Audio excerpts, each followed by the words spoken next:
So again, this is why as Muslims, for me, I don't know why many of us are afraid to study the Quran, try and understand the context, because the language that many of us are using, if you look at how Islam was understood, especially like sexuality and intimacy and women, and you have an issue. Even like this concept of what does it mean to be modest? You know, because it's also culturally informed, and there's a great story that I did mention in my book. Ibn Battuta, who was a 14th century explorer. Yeah. He was from obviously, I think modern day Morocco and that area, North Africa. He traveled to various parts of the Muslim world.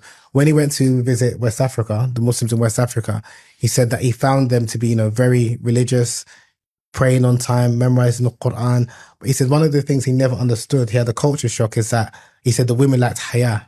They lacked modesty because they would talk with men. And from his part of the world, it's like, that's completely immoral, it's immodest. And then he spoke to even some of the qadis, the jurists, and he said that how can you have female friends? Yeah. And he said that the suspicion that you have in terms of in your parts of the world, if a woman speaks with a man, we don't have that. So that's why it's not seen as taboo. It's not seen as immoral. So this is like an example of where just a man and a woman speaking who are not married in one part of the world, completely inappropriate, completely, even like they'll say it's haram. In another part of the world, it's completely acceptable. Subscribe to Mindscape Podcast now